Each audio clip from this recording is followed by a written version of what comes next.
रुपयाचा प्रस्ताव आणून दुखवट्याचा प्रस्ताव करून गेले पळकुटेत एवढा सोलापूर शहराने त्यांना भरभरून देऊन आज सुप्रीम सदस्याचे 7 फक्त नाव जाहीर केलेले आहेत. परिवहनचीही या ठिकाणी निवड करू शकत नाहीत. सोलापूर शहरातल्या लोकांनी निवडून दिलं त्यांचाही अपमान असा मला वाटतंय. हे सभागृह हे लोक चालू शकत नाहीत. तुम्ही बघितला की सुरुवातीला देखील बी फॉर्म हे त्यांच्या वादामुळं बी फॉर्म देखील उशिरा दिले होते.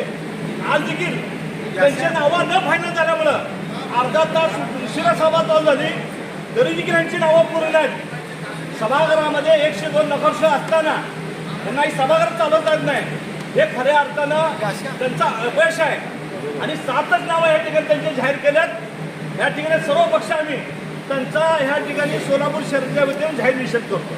आज साहेबांना ही सभागृह नीट चालवता आलं नाही याचं सगळ्यात मोठं उदाहरण आता बघितलंय.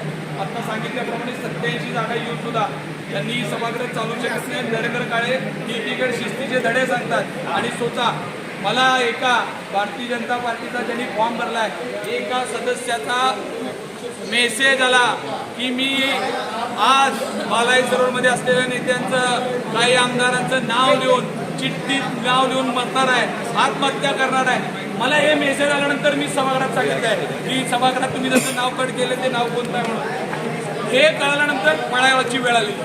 यांच्या कार्यकर्त्याला आत्महत्या करतो म्हणल्यानंतर इथून पळून गेलेले. तुम्ही बघितले सगळ्यांनी कशा पद्धतीनं पळ काढून पळायला लागले. आता त्यांना माहीत आहे अर्धा 1 तासामध्ये नाव सांगायला बघा 25-26 लोकांनी फॉर्म भरलेला आहे. त्यांच्या पक्षात कोण कष्ट काढले, कोण पार्टी वाटण्यासाठी मोठं केलंय पार्टीला आणि आता मलाही कोण खायला लागलंय. त्याच लोकांच्या विरोधात त्यांचा रोष आहे. रडत मेसेज केला की तुम्हाला नाव सांगू शकतो ते तुम्हालाही रोज भेटतात. त्यांनी सांगितलं मी अर्ध्या तासात नाही आत्महत्या केलो. हे मेसेज मिळाल्यानंतर पळून गेलायत ना. हे पळून गेले कशामुळे माहिती का?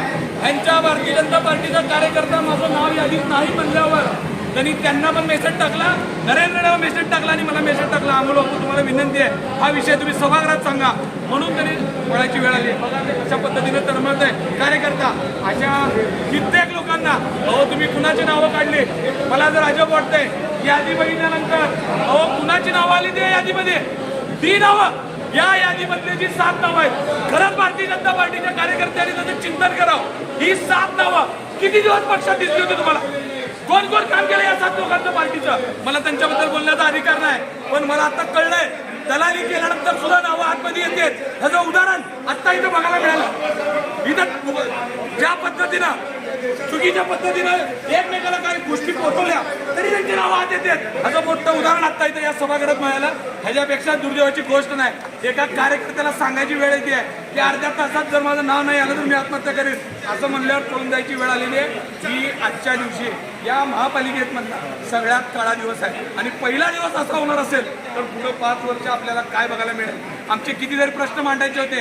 शहराच्या पाणी पुरवठ्याचा विषय महत्वाचा आहे. शहरातला पाणी पुरवठा रमजान सारखा सण चालू झालेला आहे. लोकांना पाण्याविषयावर बोलायचं होतं. हे सगळे विषय असताना सुद्धा अशा पद्धतीने सभा त्याग करून पळून जाणार हे पळकुटेचं लक्षण आहे.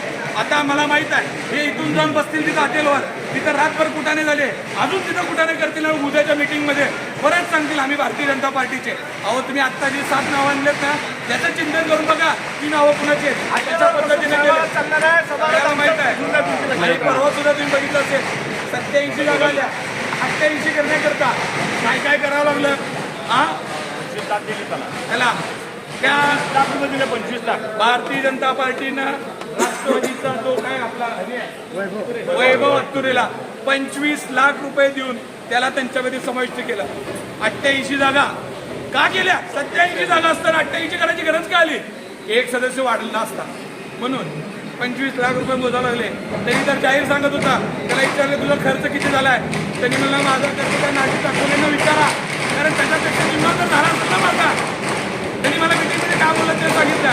जेव्हा मला पैशाचा विषय काढला तर त्यांनी सांगितलं नागेशच्या चुकीने काय किती कोटी केलं माहिती आहे ना त्याचा निम्मा तर माझा झाला असं म्हणून त्यांनी तिथं पैसे वाटायसाठी तुमच्या 87-88 ला करून घेतलं.